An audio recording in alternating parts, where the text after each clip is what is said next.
कहानी का नाम नज़रिया।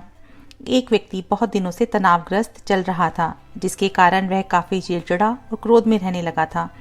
वह हमेशा इस बात से परेशान रहता कि घर के सारे खर्चे उसे ही उठाने पड़ते हैं। पूरे घर की जिम्मेदारी उसी के ऊपर है। किसी न किसी रिश्तेदार का उसके यहाँ रोज आना जाना लगा रहता है। उसे बहुत ज़्यादा खर्च करना पड़ता है आदि। इन्हीं बातों को सोच सोचकर वह अक्सर काफ़ी परेशान रहता था।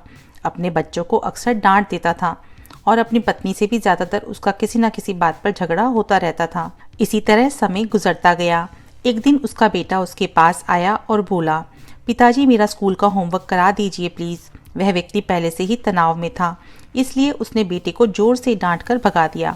लेकिन जब थोड़ी देर बाद उसका गुस्सा शांत हुआ तो वह बेटे के पास गया। उसने देखा कि बेटा गहरी नींद में सोया हुआ है और उसके हाथ में उसके होमवर्क की कॉपी है। उसने धीरे से जब कॉपी लेकर जैसे ही नीचे रखनी चाही, उसकी नज़र होमवर्क के टाइटल पर पड़ी।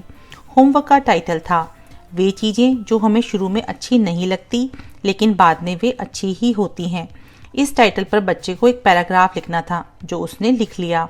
उत्सुकतावश उसने बच्चे का लिखा पढ़ना शुरू किया। बच्चे ने लिखा था, मैं अपने फाइनल एग्ज़ाम को बहुत धन्यवाद देता हूँ, क्योंकि शुरू में तो ये बिल्कुल अच्छे नहीं लगते, लेकिन इनके बाद स्कूल की छुट्टियाँ पड़ जाती हैं। मैं खराब स्वाद वाली कड़वी दवाइयों को बहुत धन्यवाद देता हूँ, क्योंकि शुरू में तो ये कड़वी लगती हैं, लेकिन ये मुझे बीमारी से ठीक करती हैं। मैं सुबह सुबह जागने वाली उस अलार्म घड़ी को बहुत धन्यवाद देता हूँ, जो मुझे हर सुबह बताती है कि मैं जीवित हूँ।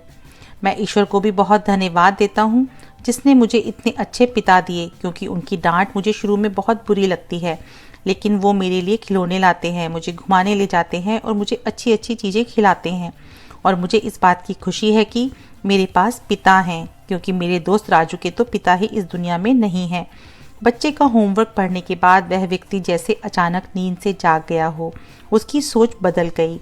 बच्चे की लिखी बातें उसके दिमाग में बार बार घूम रही थी, खासकर वह अंतिम वाली लाइन। उसकी नींद उड़ गई। फिर वह व्यक्ति थोड़ा शांत होकर बैठा और उसने अपनी परेशानियों के बारे में सोचना शुरू किया। मुझे घर के सारे खर्चे उठाने पड़ते हैं। इसका मतलब है कि मेरे पास घर है और ईश्वर की कृपा से मैं उन लोगों से बेहतर स्थिति में हूँ जिनके पास घर नहीं है। मुझे पूरे परिवार की जिम्मेदारी उठानी पड़ती है। इसका मतलब है कि मेरा परिवार है, पत्नी है, बच्चे हैं, और ईश्वर की कृपा से मैं उन लोगों से ज़्यादा खुश नसीब हूँ जिनके पास परिवार नहीं है और वो दुनिया में बिल्कुल अकेले हैं। मेरे यहाँ कोई ना कोई मित्र या रिश्तेदार आता जाता रहता है। इसका मतलब है कि मेरी एक सामाजिक हैसियत है और मेरे पास मेरे सुख दुख में साथ देने वाले लोग हैं। मैं बहुत ज़्यादा खर्च करता हूँ। इसका मतलब है कि मेरे पास अच्छी नौकरी है और मैं उन लोगों से बेहतर हूँ जो बेरोजगार हैं या पैसों की वजह से बहुत सी चीज़ों और सुविधाओं से वंचित हैं। हे मेरे भगवान, तेरा बहुत बहुत शुक्रिया।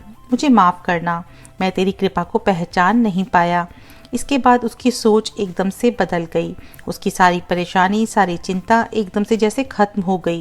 वह एकदम से बदल सा गया। वह भागकर अपने बेटे के पास गया और सोते हुए बेटे को गोद में उठाकर उसके माथे को चूमने लगा और अपने बेटे को तथा ईश्वर को धन्यवाद देने लगा। शिक्षा। मित्रों, हमारे सामने जो भी परेशानियां हैं, हम जब तक उनको नकारात्मक नज़रिए से देखते रहेंगे तब तक हम गंभीर परेशानियों से घिरे रहेंगे। लेकिन जैसे ही हम उन चीज़ों को, उन्हीं परिस्थितियों को सकारात्मक नज़रिए से देखेंगे, हमारी सोच एकदम से बदल जाएगी। हमारी सारी चिंताएं, सारी परेशानियां, सारे तनाव एकदम से खत्म हो जाएंगे और हमें मुश्किलों से निकलने के लिए नए नए रास्ते दिखाई देने लगेंगे। मुश्किलें मुझ पर पड़ी इतनी की आसा हो गई। ओम साईं राम।